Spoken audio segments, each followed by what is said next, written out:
എല്ലാവർക്കും നമസ്കാരം. ഇന്ന് വ്യത്യസ്തമായ ഒരു വീഡിയോ ആയിട്ടാണ് നമ്മൾ വന്നിരിക്കുന്നത്.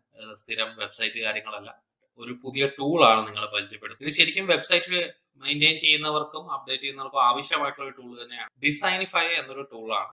അപ്പോൾ അതിന്റെ ഒരു സ്ക്രീൻ തന്നെയാണ് നിങ്ങളിപ്പോൾ കാണുന്നത്. designify.com എന്നുള്ളതാണ് അവളുടെ വെബ്സൈറ്റ്.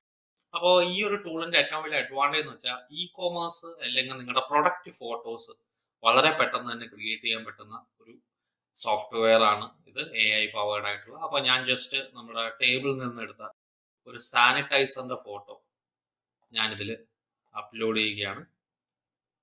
ഇതൊരു AI പവേർഡ് ആയിട്ടുള്ള സിസ്റ്റം ആണ്. അപ്പോൾ ഇതിൽ നമുക്ക് എങ്ങനെയാണ് ഡിസൈനിഫൈ അത് നമുക്ക് അപ്ഡേറ്റ് ചെയ്ത് തരുന്നത് എന്നുള്ളത് നോക്കാം. അപ്പോൾ ഇത് അവരപ്പം തന്നെ ആദ്യം തന്നെ അതിൻ്റെ ബാക്ക്ഗ്രൗണ്ട് അവർ റിമൂവ് ചെയ്തു. നിങ്ങൾ അതിൻ്റെ ബാക്ക്ഗ്രൗണ്ട് കണ്ടതാണ്. ഒരു കമ്പ്യൂട്ടറിന്റെ ബാക്ക്ഗ്രൗണ്ട്, ടേബിൾ ഉണ്ട്, എല്ലാം ഉണ്ട്. അത് വളരെ നീറ്റായിട്ട് തന്നെ അവരത് റിമൂവ് ചെയ്തിട്ടുണ്ട്. ഞാൻ വളരെ റാൻഡമായിട്ട് എടുത്തൊരു ഫോട്ടോ ആണ്. ഇനി അതിൻ്റെ ബാക്ക്ഗ്രൗണ്ടിലോട്ട് അവർ പല രീതിയിലുള്ള ലേഔട്ട്സ് നമുക്കിത് അവർ റെഡിയാക്കിയിട്ട് നമുക്ക് റെഡിമെയ്ഡ് ആയിട്ട് തരികയാണ്. അപ്പോൾ ഇത് ഓരോ ഇൻഡസ്ട്രി അവരതിൻ്റെ മുകളിൽ എഴുതിയിട്ടുണ്ടാവും. ഇതിപ്പോൾ ഓട്ടോമോട്ടീവിൻ്റെ ഇൻഡസ്ട്രീൻ്റെയാണ്, അതുകൊണ്ടാണ് അതിലൊരു മിസ്മാച്ച് വരുന്നത്. അപ്പോൾ നമുക്ക് കൊമേഴ്സിന് റെഡി ആയിട്ടുള്ള ലേഔട്ടുകളിൽ അവർ ഓൾറെഡി തന്നിട്ടുണ്ട്. ഇനി ഇതിന്റെ ഏറ്റവും വലിയൊരു അഡ്വാൻറ്റേജ് എന്ന് പറയുന്നത് ഈ തന്നിരിക്കുന്ന ലേഔട്ട് നമുക്ക് എഡിറ്റ് ചെയ്യാൻ പറ്റും എന്നുള്ളതാണ്. ഇപ്പൊ ഞാനിപ്പം ഫോർ എക്സാമ്പിൾ നമ്മുടെ ഈ ഒരു ഫോർമാറ്റ് എടുക്കാം. ഇതിന്റെ മുകളിൽ ക്ലിക്ക് ചെയ്ത് കഴിഞ്ഞാൽ നമുക്കിവിടെ എഡിറ്റ് എന്ന് പറയുന്നൊരു ഓപ്ഷൻ വരുന്നുണ്ട്. അപ്പൊ ഈ എഡിറ്റ് എന്ന് പറയുന്ന ഓപ്ഷനകത്ത് നമുക്കിവിടെ എലമെന്റ്സ് ആഡ് ചെയ്യാനുണ്ട്. ഇപ്പൊ നമുക്ക് നമ്മുടെ കമ്പനിയുടെ ലോഗോ ആഡ് ചെയ്യണം എന്നുള്ള റിക്വയർമെന്റ് നമുക്കുണ്ട്. അപ്പോൾ നമുക്ക് കമ്പനീൻ്റെ ലോഗോ നമ്മളിപ്പോൾ ഇവിടെ ആഡ് ചെയ്യുന്നു.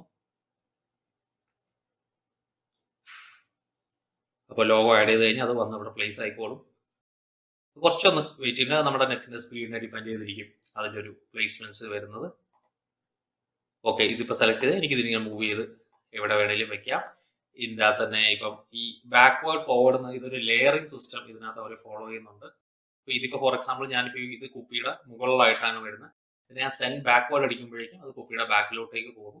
അപ്പോൾ നമുക്ക് ആ രീതിയിൽ ഒരു അഡ്വാൻസ്ഡ് ഫോട്ടോ എഡിറ്റിംഗ് സോഫ്റ്റ്വെയറിൽ വരുന്ന ലേയേഴ്സ് അടക്കം നിങ്ങൾക്ക് ഈ ഒരു ആപ്ലിക്കേഷനിൽ കിട്ടുന്നുണ്ട്. ഓക്കെ, അപ്പോൾ ഇതിൽ ബാക്കി ഷാഡോ സ്റ്റൈല് അങ്ങനെ പല രീതിയിൽ നിങ്ങൾക്ക് ഇത് കൊടുക്കാവുന്നതാണ്. പലതരത്തിലുള്ള അലൈൻമെന്റ് ചേഞ്ചസും മറ്റു കാര്യങ്ങളൊക്കെ ഉണ്ട്. ഇനി ഇതിനകത്ത് എനിക്ക് കുറച്ചുകൂടി ഇൻട്രസ്റ്റിംഗ് ആയിട്ട് തോന്നിയൊരു കാര്യം എന്ന് പറയുന്നത് ഇതിലെ ഓട്ടോമേറ്റ് എന്ന് പറയുന്ന ഒരു ഫീച്ചറാണ്. നമ്മൾ വൺസ് ഒരു ലേഔട്ട് സെറ്റ് ചെയ്ത് കഴിഞ്ഞാൽ 10 ഫോട്ടോ വരെ അപ്ലോഡ് ചെയ്ത് കഴിഞ്ഞാൽ അവർ ആ ഒരു ലേഔട്ടിലേക്ക് അതിനെ ചേഞ്ച് ചെയ്ത്.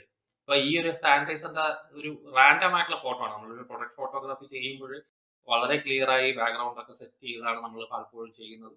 അപ്പോൾ അതിന്റെ ഒന്നും തലവനില്ല. നിങ്ങൾ ജസ്റ്റ് ഒരു കോർണറിൽ നിന്ന് ഒരു ടേബിളിന്റെ മുകളിൽ നിന്ന് എടുക്കുന്ന ഫോട്ടോനെ അവർ വളരെ പെർഫെക്റ്റ് ആയിട്ട് അത് ചേഞ്ച് ചെയ്ത് നമുക്ക് തരുന്നുണ്ട്. അപ്പൊ ഇതിലിപ്പോ 10 ഇമേജ് വരെയാണ് അവർ നമുക്ക് ഫ്രീ ആയിട്ട് പെർമിറ്റ് ചെയ്യുന്നത്. ഈ 10 ഇമേജ് നമുക്ക് വളരെ എളുപ്പത്തിൽ തന്നെ അപ്ലോഡ് ചെയ്യാം. ഇനി ഡൗൺലോഡ് ചെയ്യുന്ന ഞാൻ പ്രത്യേകിച്ച് പറയേണ്ടത് നിങ്ങൾക്ക് എല്ലാവർക്കും മനസ്സിലായിട്ടുണ്ടാകും. ഇവിടെ ഈ ഡൗൺലോഡ് ബട്ടൺ ഇടിച്ചു കഴിഞ്ഞാൽ നമുക്ക് ഈ പ്രൊഡക്റ്റ് ഇമേജ് ഡൗൺലോഡ് ചെയ്യാൻ പറ്റും. പിന്നെ എനിക്ക് വീണ്ടും ഞാൻ ഒന്നുകൂടി എടുത്തത് ഇതിന്റെ ഈ ലെയറിംഗ് സിസ്റ്റം എനിക്ക് വളരെ ഇൻട്രസ്റ്റിംഗ് ആയിട്ട് തോന്നി. കാരണം കുറച്ച് അഡ്വാൻസ്ഡ് ആയിട്ടുള്ള സിസ്റ്റത്തിൽ മാത്രമേ അങ്ങനത്തെ ഒരു ഫീച്ചേഴ്സ്, ഫോട്ടോ എഡിറ്റേഴ്സിൽ മാത്രമേ അങ്ങനത്തെ ഒരു ഫീച്ചേഴ്സ് നമ്മൾ കണ്ടിട്ടുള്ളൂ. ഇത് വളരെ യൂസ്ഫുൾ ആയ ഒരു ടൂളാണെന്ന് ഞാൻ വിചാരിക്കുന്നത്. കാരണം യൂഷ്വലി ഒരു പ്രൊഡക്റ്റിന്റെ ഫോട്ടോ എടുത്ത് അത് നമ്മൾ എഡിറ്റ് ചെയ്ത് അപ്ലോഡ് ചെയ്യുമ്പോൾ കിട്ടുന്ന അതേ ഒരു പെർഫെക്ഷൻ നമ്മൾ സാധാ ഒരു മൊബൈൽ ഫോണിൽ അത്യാവശ്യം ക്ലാരിറ്റി ഉള്ള ഫോണിൽ എടുത്ത് ഈ ഒരു ആപ്ലിക്കേഷനോട്ട് അപ്ലോഡ് ചെയ്യുമ്പോഴത്തേക്ക് നമുക്ക് ഇമീഡിയറ്റ്ലി കിട്ടുന്നുണ്ട്. അപ്പോൾ നിങ്ങൾക്ക് ഈ ടൂൾ യൂസ്ഫുൾ ആയെങ്കിൽ നിങ്ങളത് കമന്റിൽ മെൻഷൻ ചെയ്യുക. And like, share and subscribe. Thank you.